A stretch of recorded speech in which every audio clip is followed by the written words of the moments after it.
김남성 목사님께서 저희 에스라 성교대학원대학교에 2번이나 오셔서 학생들에게 말씀을 전해주셨는데 그때 아주 저는 좋은 인상을 받았습니다. 참 훌륭하신 분이시구나. 그리고 분명하게 목회를 하고 계신 분이구나. 그래서 2번씩이나 오셔서 말씀을 주셨습니다. 오늘 요한복음 5장 1절로 18절 말씀을 함께 보셨는데요. 오늘 말씀의 그 핵심은 제목에 다 들어있습니다. 우리의 형편을 아시는 예수님. 여러분이 이 예수님에 대해서 얼마나 알고 계시는지 제가 좀 궁금합니다. 그냥 그렇지 이렇게 말고 지나가는 것인지, 아니 우리 형편을 어떻게 하신단 말이야? 어떻게 아시지? 뭐 때문에 아시지? 이런 궁금증부터 시작해서 오늘 이 본문을 좀 보게 되었으면 우리에게 주는 교훈이 많이 있습니다. 광고에서도 말씀을 드렸듯이 코로나 바이러스 19가 지금 우리나라 전체에 위협적으로 이제 다가오고 있습니다. 교회가 이성적으로 하나님을 의지하지만 판단해서 이런 의미들은 필요하구나, 전염병을 예방해야 된다라는 차원에서 여러 가지 이제 그 내용들을 결정해서 오늘 발표하신 줄을 압니다. 그대로 잘 따르면 전염병을 예방할 수 있고, 또 병이 들었을지라도 지금 치료가 잘 되고 있는 상황입니다. 저도 관심을 갖고 여러 가지를 이제 듣고 보고 이렇게 생각하고 있는데, 이럴 때에 도대체 바이러스로 옮기는 병이 뭐가 있는가? 이런 거 여러분이 한번 공부해 보시면 좋습니다. 병은 박테리아하고 바이러스 두 개가 일으킨다고 하는데, 바이러스는 이제 어느 정도 우리가 차단을 할 수 있는 이런 일이라고 합니다. 그래서 여러분이 정보를 좀 갖고 그냥 기침 예절, 마스크 쓰고 또 악수하지 않고 뭐 이런 몇 가지를 좀 조심하면 충분히 예방됩니다. 그래서 겁내실 필요 없어요. 그래서 이런 부분들을 좀 잘 하면서 이런 시기를 함께 기도하면서 지나면 좋겠습니다. 한 가지 조심해야 될 것은 이 코로나 바이러스가 하나님의 심판이래. 아닙니다. 그거 아닙니다. 꼭 기억하시고, 그리스도인은 예수 잘 믿으면 병 안 걸린대. 정말 그래요? 안 그렇습니다. 그리스도인들도 병 들기도 하고 교통사고도 나고 다 똑같습니다. 여러분이 이런 식으로 믿으면 그 미심적인 신앙이라고 합니다. 이번에 신천지에 하나님의 심판이 내린 거야? 아니에요. 여러분 잘 기억하시기 바랍니다. 실제로 지금 신천지에서 예배가 중단되어지고 그 교회가 폐쇄를 당했거든요. 이제 전염병을 예방하기 위해서. 근데 이제 문제는 오늘도 금방 말씀하신 것처럼 이제 그 사람들이 예배를 드리지 못하니까 일반 교회에 와서 예배를 드리고 이제 가는데 이 사람은 확진자로 발견이 되는 겁니다. 당신 어디에 움직였습니까? 나 어느 교회 와서 예배 드렸습니다. 그 교회 폐쇄를 이제 하는 겁니다. 그래서 지금 예방을 하는 겁니다. 근데 실제로 자기도 걸린 줄 모르고 와서 예배를 드리는 사람들이 있나 봐요. 일부러 와서 병을 퍼뜨리겠다, 이렇게 오지는 않으리라고 저는 생각을 합니다. 어쨌거나 이런 점에서 좀 교회가 이럴 때는 이성적으로 잘 판단해서 주님을 의지하면서 이런 예방책에 협조하는 것도 좋다, 저는 그렇게 생각을 합니다. 오늘 본문에 보면은 병 걸린 얘기가 나옵니다. 그렇죠? 38년 된 병자에 대한 얘기가 오늘 이 말씀 가운데 나옵니다. 오늘 이 이야기는 요한복음에 나오는 두 번의 안식일 사건 중에 첫 번째인데, 안식일에 예수님이 병자를 치료해 주는 사건입니다. 먼저는 오늘 본문 5장 1절에서 18절, 38년 동안 병으로 있던 사람을 치료해 주는 사건. 두 번째는 9장에 나옵니다. 9장에는 눈먼 사람을, 나면서 눈먼 사람을 치료해서 보게 해주신 예수님에 대해서 설명을 합니다. 이 두 사건을 통해서 우리에게 교훈해 주는 것은 예수님이 어떤 분이신지를 알게 해주고 있습니다. 특별히 오늘 보면 5장의 이 38년 된 병자를 고친 사건은 매우 독특한 사건입니다. 그 내용은 그렇습니다. 5장 1절부터 시작해서 예수님이 유대인의 명절에 예루살렘에 가셨다. 예루살렘 어디요? 아주 구체적으로 설명합니다. 양문이라고 하는 곳에 갔다. 양문이라는 것은 양의 문이라고 해서 보통 제사를 드릴 때 필요한 제물을 갖다 씻는 데 사용한 문이라고 해서 양의 문, 느헤미야 3장에 보면 설명이 나옵니다. 이 양문 곁에 베데스다라고 하는 못이 있었다. 그리고 거기에 행각 5이 있는 집이 있는데 그것은 우리나라로 말하면 정자 같은 곳입니다. 기둥이 벽이 없이 기둥만 5개 있는 이런 곳입니다. 근데 그곳에 병자들이 많이 모였다라고 아주 자세하게 설명합니다. 왜 이렇게 설명하고 있는가 하면 이 이야기는 사실이다. 역사적 사실이다. 이것을 보여주기 위한 겁니다. 독일 갔다 왔습니다. 나 독일에 갔다 왔습니다. 독일 갔다 왔나? 정말인가? 나 독일에 함부르크에 어디에 구체적인 장소를 얘기하고 건물을 얘기하면 진짜네. 그러죠? 그것을 우리에게 알려주는 겁니다. 사도 요한이 요한복음을 기록하면서 이 사건은 실제 있었던 일입니다 라고 하는 것을 보여주기 위해서 2절로 3절에서 구체적으로 그 상황을 우리에게 보여주고 있습니다. 근데 이 못가의 주변에 있는 사람들이 대부분 누구였는가 하면 3절을 보면 많은 병자들입니다. 근데 그 병자들을 설명해 주고 있습니다.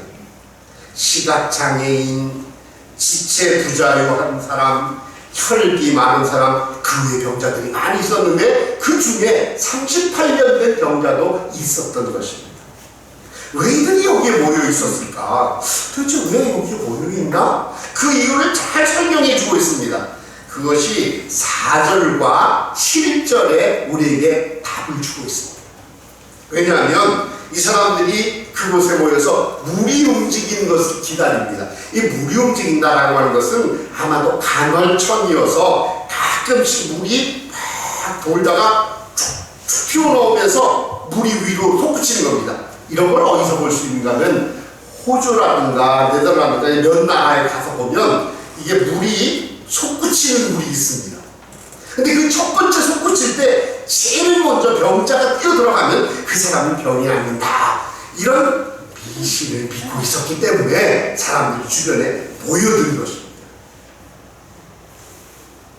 이 사람들은 생각을 합니다. 4절에 있는 것처럼 가끔 천사가 와서 물을 휘저었는데 휘저을 때 제일 먼저 들어가면 빨리 낫는데 이 미신 때문에 그러는 것입니다. 이것을 이 38년 된 병자도 알고 있었습니다. 7절에 보면 예수님이 6절에서 내가 병을 낫기를 원하느냐 라고 하니까 예, 낫기를 원합니다. 이렇게 대답 안 합니다.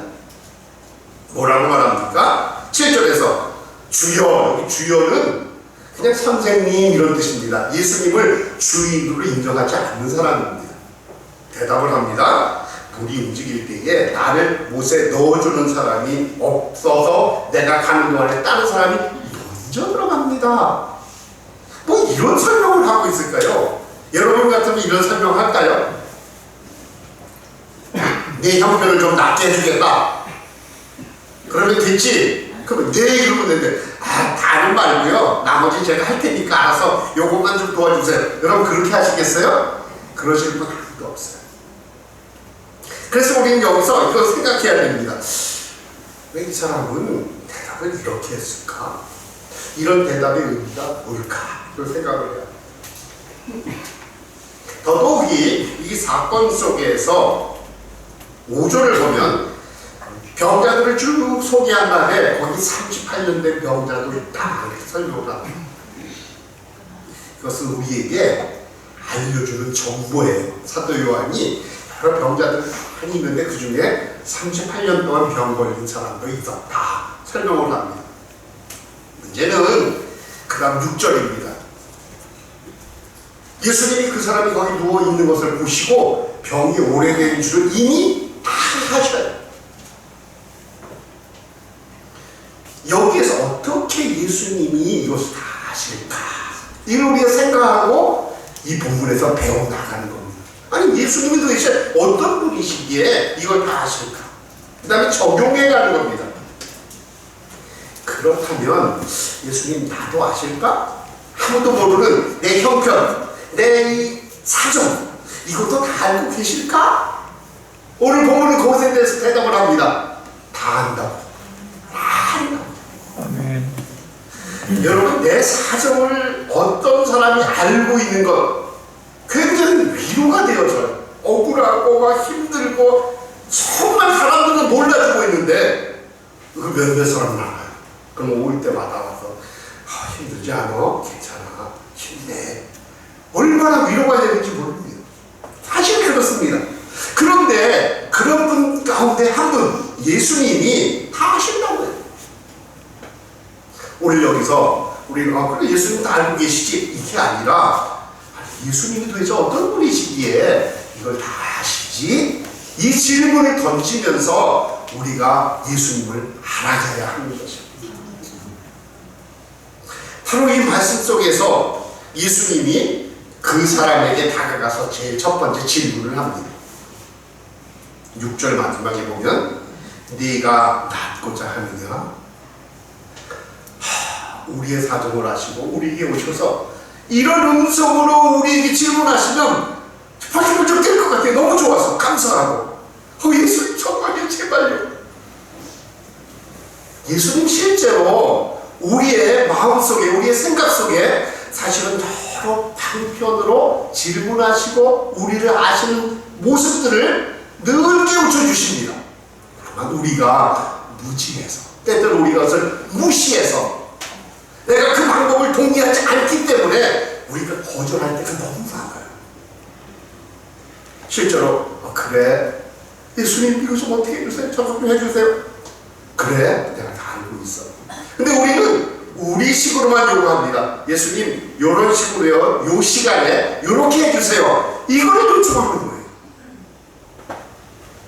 오늘 정말 이 예수님의 질문 속에 우리는 어떻게 반응을 하는지 우리의 예수님을 어떻게 알고 예수님께 나아가는지를 우리가 배워야 합니다. 예수님께서 내가 낫고자 하느냐? 그럼 우리는 예 주님 뜻대로 해주십시오. 주님 낫게 해주십시오. 이러면 끝나야 돼요. 이 사람이 어떻게 대답했는지를 잘 보십시다. 7절에 병자가 대답하죠. 주여 물이 움직일 때 나를 못에 넣어주는 사람이 한 사람 먼저 갑니다. 아니 이게 무슨 얘기예요 도대체? 도와달라는 겁니까? 도와주지 말라는 겁니까? 이 사람은 알아서 당신 나를 좀 저 물속에 이렇게 집어넣어 줄 수 있으면 물이 움직일 때 옆에서 있다가 좀 나를 좀 집어넣어 주세요. 이런 뜻도 되어져요. 그럼 뭡니까? 자기 뜻대로 도와달라는 거예요.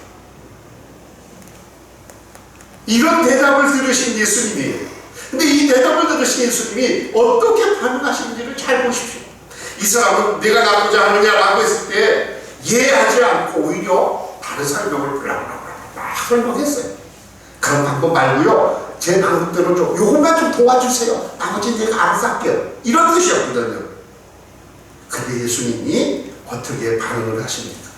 8절 일어나 내 자리를 들고 걸어가라. 아멘. 아니 이 정도로 대답한 사람에 대해서 예수님의 반응은 전혀 달랐어요. 그 사람의 형편과 처지와 사정을 너무나도 잘 아시기 때문에 그 사람이 좀 엉뚱한 반응과 대답을 보였을지라도 그 사람에게 다가가셔서 일어나라, 걸어라, 자리를 들고 걸어가라. 그 사람에게 정말 필요한 것으로 그대로 은혜를 베푸신 것입니다. 아멘. 생각해 보십시오. 우리가 이런 은혜를 받으려고 뭘 해야 됩니까? 해야 될 게 없어요. 사실은 우리가 예수님이 어떤 분이신지를 잘 알고 그 반응을 똑바로 보이기만 하면 돼요. 내가 정성을 쌓지 않아도 내가 뭘 잘하지 못할지라도 예수님 찾아오셔서 그래 너 어렵지? 내가 이렇게 도와줄게 예 하면 돼요. 그거 말고요 저 요런 거가 좀 필요해요. 지금 당장이요. 이게 우리의 모습입니다. 예수님은 이 사람을 고쳐주시는데 실제로 전혀 어떤 조건도 걸지 않고 아무것도 보지 않고 그를 치료해 주신 것입니다. 이것이야말로 하나님이 주시는 은혜요, 예수님이 이 38년 된 병자에게 주신 은혜인 것입니다. 아멘. 우리가 돌이켜보면 내가 잘한 적도 별로 없어요. 내가 주님께 나와서 기도를 많이 드리는 것도 없고, 예배를 빠짐없이 참석하는 것도 없고, 내가 필요할 때만 잠깐 얼굴 비쳤다가, 내가 필요한 것에 따라서 헌신했다가, 내가 어떤 일을 했다가 늘 필요할 때가 되면 그냥 예수님 버튼 누르기식으로 예수님을 찾아옵니다. 그런데 참 놀라운 것은, 그래도 우리에게 필요한 것을 이미 하시는 예수님이시기에 우리의 응답이 아니라 예수님의 뜻대로, 예수님의 의지대로 우리에게 필요한 것을 필요한 때 적절하게 주시는 분, 아멘. 예수님이십니다. 이거를 깨닫기까지가 우리의 믿음의 과정입니다. 예수님 왜 이러지? 난 뭐야 도대체? 하나님 왜 그래요? 우리가 빈정사서 화를 낼 수도 있어요. 그런데 믿음은 기다리는 겁니다. 믿음은 기다리는 겁니다. 오늘 예수님께서 이 모든 사정을 아시고 그 사람에게 찾아가서 그 사람에게 값없이 은혜를 베푸신 것, 그 값없이 베푸신 은혜를 예수님은 우리에게도 베푸시는 겁니다. 아멘. 실제로 우리의 반응을 조금 생각해 봐야 됩니다. 우리가 예수님 믿으면서 내 자존심, 내 자아가 살아있어서 예수님 그래서 저는 이 정도인데요, 제가 할게요. 혹시 그런 거 없을까요? 다 전적으로 주님께 두 손 들고 맡기게 됩니다. 근데 두 손 들었다고 하는데 늘 한 손은 내려가 있어요. 다른 거 붙들고 있어요. 실제로 오늘 이 본문을 통해서 우리에게 가르치는 교훈, 예수님께서 우리를 아시고 우리의 형편을 바꿔주시려고 할 때 우리는 기대합니다. 굉장히 어렵겠지, 이런 조건들도 많겠지.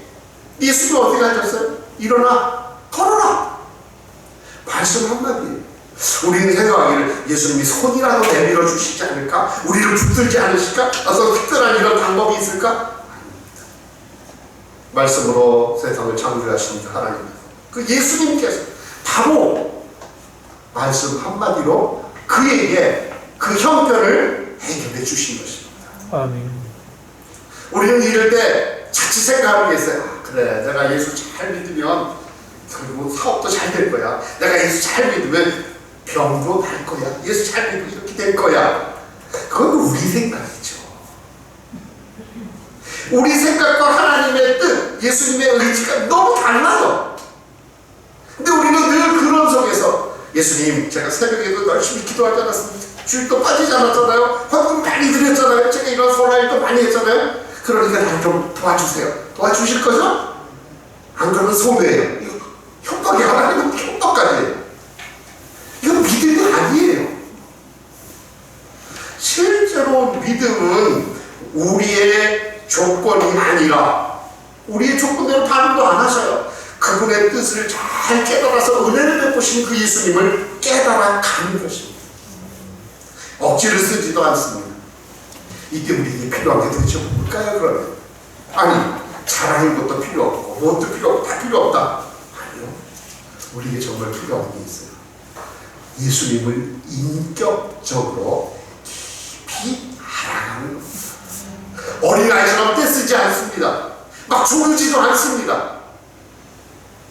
정말 예수님이 그 어떤 분이신지를 깨달아서 내가 그 마지막에 살아가는 일상의 삶을 살아가는 겁니다. 예수 잘 믿는다고 하는 사람들 가운데 일상생활 다 걷어치고 다른 거 다 핑계치고 그냥 예배당에만 모여있는 것, 이게 다 잘하는 게 아니에요. 한국교회가 무너지기 시작한 게 바로 이런 것들입니다. 특별히 이단들이 그걸 굉장히 강조했습니다. 오늘 바로 이런 가운데 주님의 뜻을 따라서 주님을 알아가면서 때를 기다리는 것입니다. 여기에 바로 믿음에 따르는 인내가 있는 겁니다. 인내. 여러분 얼마나 참으세요? 참는 게 보통 어렵지 않습니다. 결국 이 병자는 기적을 체험하고 병이 나았습니다. 그런데 문제는 병이 난 이후에 정말 이 사람이 예수님을 잘 믿었나요? 한번 잘 생각해 보십시오. 오늘 이 말씀을 보면 이 사람 병이 낫자마자 유대인들에게 비난을 받습니다. 왜냐하면 그날이 안식일이기 때문에 안식일에 자기가 깔고 앉았던 자리를 들고 이동을 합니다. 안식일 노동금지 규정 가운데는 39가지가 있는데 그 중에 하나가 물건을 들고 이동을 하면 안 돼요. 어떤 때는 바느질을 하는데 2땀 이상 바느질하면 안 돼요. 2땀을 푸는 것도 2땀을 풀어놓는 것도 그 이상하면 안 돼요. 이런 규정을 39가지를 결정해 놨어요. 그 중에 하나예요. 그러니까 비난을 하는 거예요. 누가 그랬느냐? 너 왜 그랬느냐? 나를 고쳐준 그 사람이 나에게 이걸 들고 걸어가라고 했다. 핑계를 대고 있어요. 그리고서는 이 사람이 어떻게 하고 있습니까? 14절 말씀을 보게 되어지면 15절 말씀, 고침을 받은 그 사람이 누구인지 알지 못하기 때문에 그 사람이 이제 성전에서 예수님을 만나게 되어집니다.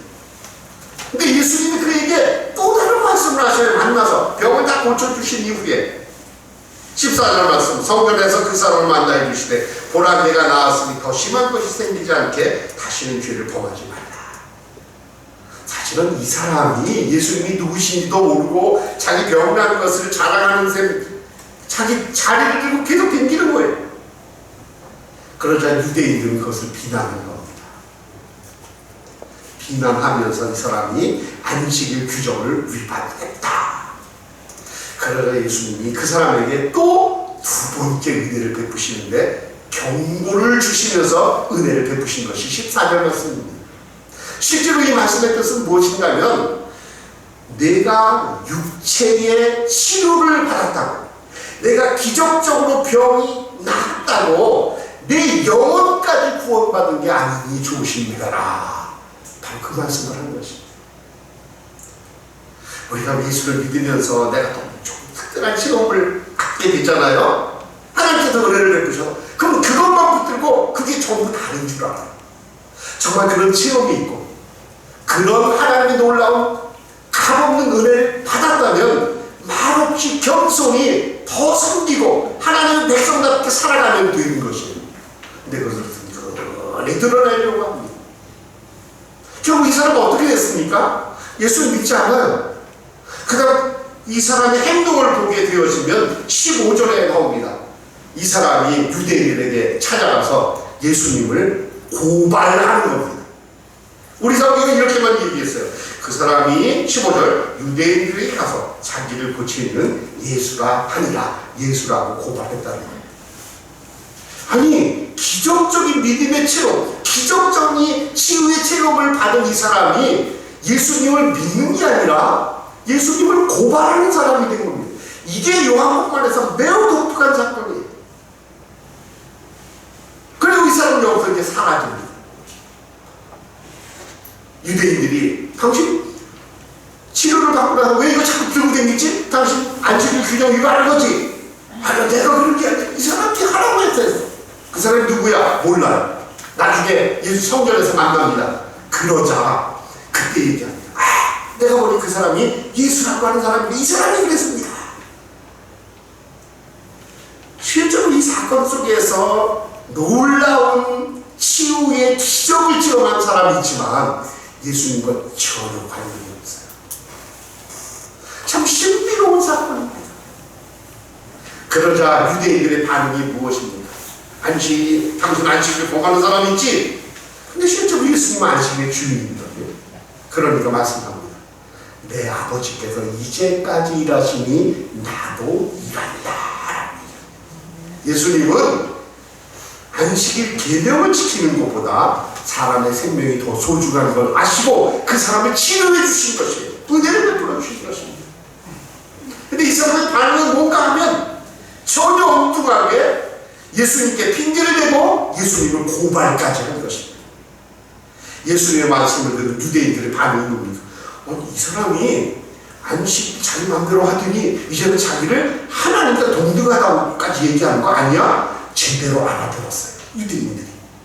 그리고 그때부터 어떤 일이 벌어집니까? 예수를 죽이기로 작정했어요. 작정한 겁니다. 우리에게 주는 교훈이 무엇입니까? 실제로 예수님이 하나님이시라고 하는 것을 오늘 이 본문에서 17절, 18절에서 잘 보여줍니다. 그럼 처음으로 돌아가서 예수님이 어떻게 우리 형편을 아십니까? 그분이 곧 하나님이시기 때문에. 아멘. 예수님은 인간이시면서 하늘에서 이 땅에 인간으로 오신 예수님이셔요. 하나님이셔요. 그래서 우리의 형편을 아시는 겁니다. 다른 이유가 없어요. 바로 그렇기 때문에 예수님께 우리가 나아가서 내가 잘못했을지라도, 내가 비록 똑바로 반응을 못했을지라도 예수님은 나에게 필요한 걸 아시고 내 문제를 해결해 주시고, 문제는 우리가 조급해도 기다리지 못하고 내 요구대로만 들어주시기를 원해요. 아주 짧은 예를 하나 드릴게요. 어떤 사람이 하나님을 잘 믿는 사람이 있어요. 근데 그 지역에 홍수가 생겼습니다. 하나님 저를 구원해 주세요. 하나님 구원해 줄 줄 믿습니다. 믿고 있었어요. 근데 막 나라에서 방송이 나옵니다. 이제 피하십시오, 피하십시오. 이 사람이 피하다 못해 지구 꼭대기로 올라갑니다. 배를 갖다 띄웠는데 배를 안 해. 하나님이 나를 구원해 주실 건데 필요 없어요. 그러다가 우리 사이에 지구 위로 올라갑니다. 좀 있다가 사람이 한 사람이 있으니까 헬리콥터를 보냈어요. 필요 없어요. 나는 하나님이 다 도와주실 거예요. 결국 이 사람 어떻게 됐을까요? 하나님이 구해 주실 거를 믿고 있었는데 죽었지. 못 빠졌어. 물에 빠져서 결국은. 그 다음에는 이제 이거는 상상적인 얘기입니다. 이 사람이 마지막에 하나님을 만났답니다. 이 사람이 따지기 시작했어요. 하나님, 나를 구원해 주시기로 해서 내가 믿고 구하고 계속 기다리는데 왜 안 구해 주셨습니까?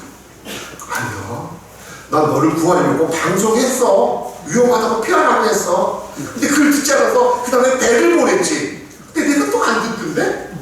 또 비행기를 내가 또 헬리콥터를 또 보냈지. 근데도 듣지 않았어. 우리는 우리의 방식으로 나를 구원해 주시는 것을 원해요. 내 시간에 맞게, 내 뜻대로. 바로 여기에 문제가 있는 겁니다. 오늘 우리가 전염병을 통해서 지금 많은 것을 배우고 있어요.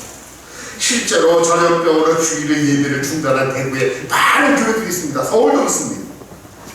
이게 삶으로 예수님이 어떤 신분인지를 배워가는 겁니다. 실제로 바로 이런 가운데서 필요할 때 하나님께서 여러 가지 수단과 방법들을 통해서 우리가 말씀하시는 거예요. 정말 걱정스러워요. 과거의 집회 오늘도 지혜한다고 그래요. 요즘 뭘까요? 정신을 우리가 바짝 차려야 돼요. 결국 예수님이 하나님이시기 때문에 우리의 형편을 잘 아시는 겁니다. 그러면 우리가 해야 할 게 한 가지 더 남았습니다. 마지막입니다. 다른 것이 아니라 우리가 그분을 알기 때문에 우리가 그분께 나아가서 기도하고 그분께 상담하고 우리의 사정을 아뢰는 겁니다. 그러기 위해서는 우리가 예수님을 더 깊이 알아가야 됩니다. 기도와 성경 묵상이 바로 그런 시간들입니다. 성경을 깊이 읽고 깨달아가고 연구하는 것입니다. 예수님이 누구신지, 하나님이 어떤 분이신지를 알아가는 겁니다. 우리는 예수님이 어떤 분이신지를 잘 모를 경우가 너무 많이 있어요. 내가 아는 것처럼 생각해요. 아마 여러분 가운데 집사님, 권사님, 장로님 붙들고서 예수님이 어떤 분이에요? 좀 설명해 주세요. 그럼 당황스러울 겁니다. 예수님 좀 설명해 주세요. 실제로 그 대답을 할 준비를 우리는 성경을 읽고 예수님을 깨달아가면서 배워야 돼요. 제가 여러 곳을 다니면서 보니까 예수 믿는 사람들이 성경에 대해서 박사는 못할지라도 성경을 잘 아는 사람이어야 되거든요. 성경이 무식해요. 성경을 몰라요. 성경 없이도 예배가 가능하고 성경 없이도 살아가는 게 가능한 사람이 되고 말았어요. 바로 이런 점에서 우리는 예수님을 깊이 배워야 합니다.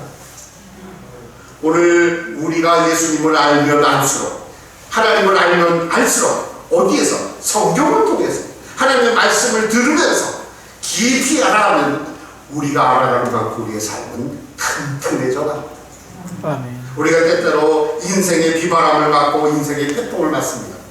그러나 그때에도 하나님이 누구신지를, 예수님이 누구신지를 우리가 분명히 알고 있으면 흔들리지 않습니다. 쓰러지지 않습니다. 바로 우리가 안식일에 38년 된 병자를 예수님의 뜻대로 고쳐주신 이 사건을 통해서 예수님이 어떤 분이신지를 다시 한번 깨달아야 합니다. 우리의 영혼을 너무 잘 아셔요. 왜? 그분은 하나님이시기 때문에. 아멘. 바로 이 하나님이신 예수님이 우리에게 있기 때문에 우리가 비록 힘들고 지금 어려울지라도 눈물이 날지라도 예수님 제 형편 아시죠? 그러면 돼요. 저 좀 도와주세요. 도와주실 겁니다. 아멘. 그 방법과 모양이 다 달라요. 기다려야 됩니다. 이게 믿음입니다. 같이 기도하겠습니다.